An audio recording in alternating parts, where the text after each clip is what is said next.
Chris Thomas, Douglas Central, is our next person to talk to as an MHK for year 3 and of course Minister of Policy and Reform.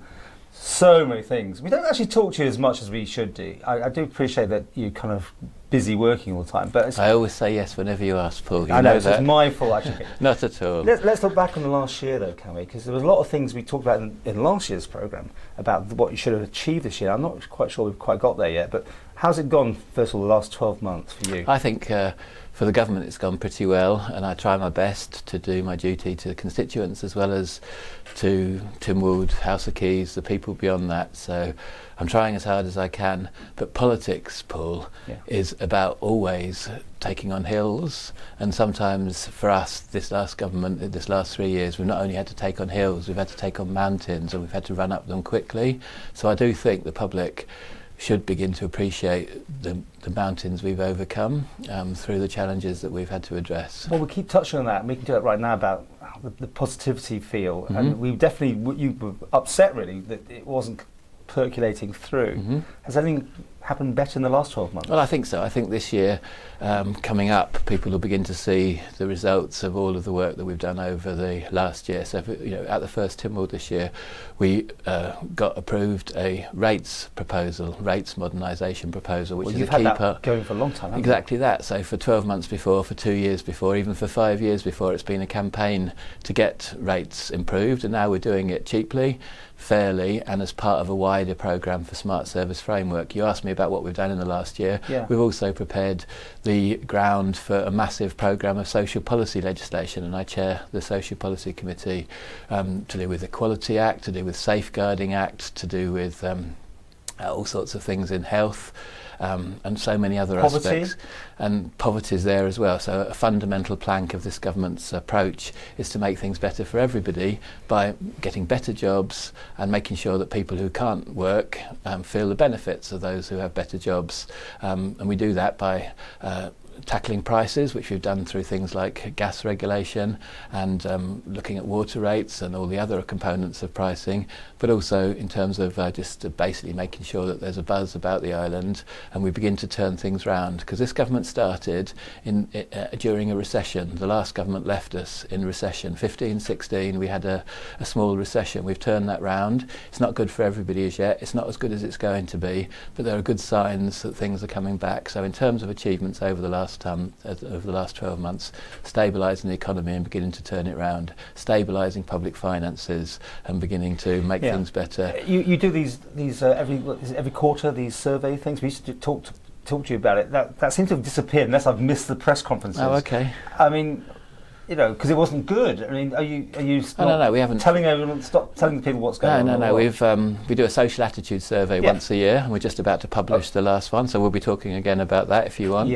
We do a business confidence survey every 6 months. The most massive thing that we've done is we've done the household income and expenditure survey, which took a whole year to do, and we're just about to release that result, those results, so we'll have information about how people are doing inside their homes in terms of what they can afford and how much income they've got beyond what they could need to afford to have a decent standard of living. Well, I'll come back to this, but let's go back to the last 12 months. What I mean, because you've got so many different things going on.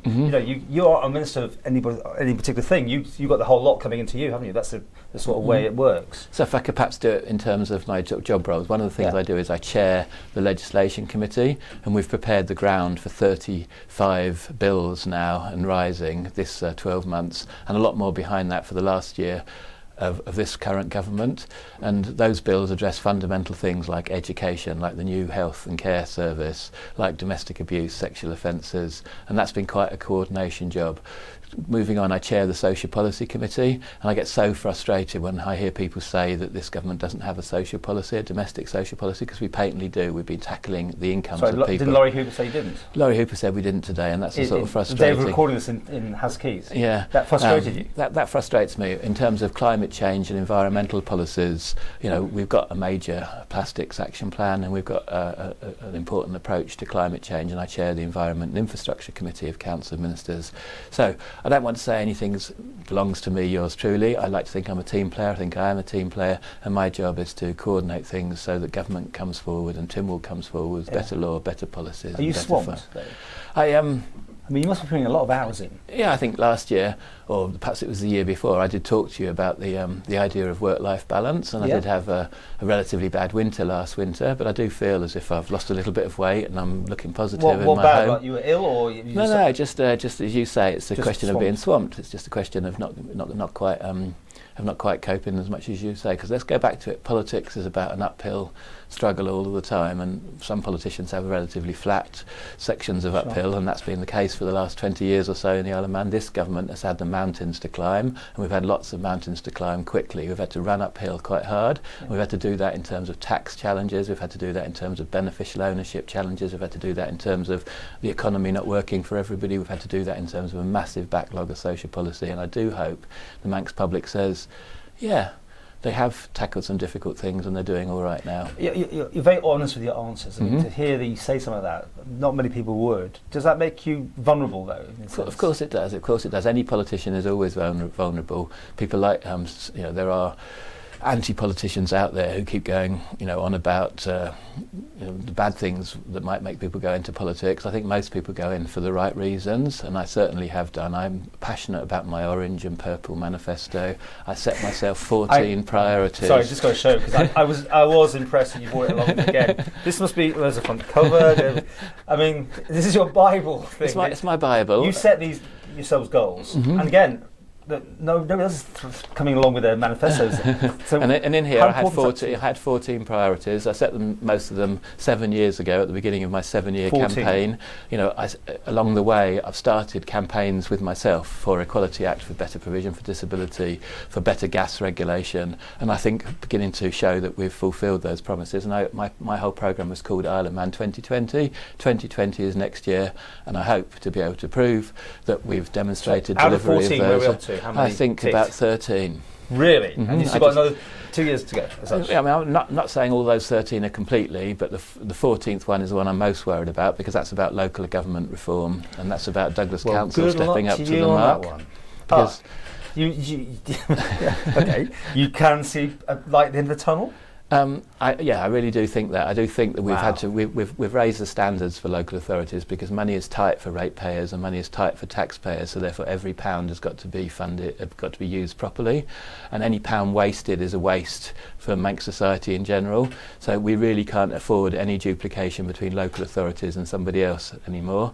Next year is a general election for local authorities. We've got rates reform and rates modernisation on the cards. We've got the Ombudsman coming in for local authorities. Freedom of information, one of our favourite topics to discuss together, now applies to local authorities. They're not publishing their responses like I would like them to do, but all of these things, to me, encourage the public to look at local authorities alongside national government. They spend 60 million, we spend $1 billion. You've got to look at us more than local authorities, but 60 million is a lot of money, and if we can get a focus for the public in general election year for local authorities, good luck. FOI slightly. I mean, you say they're not publishing, and we had that, there's been things like Manx Radio don't. Yeah.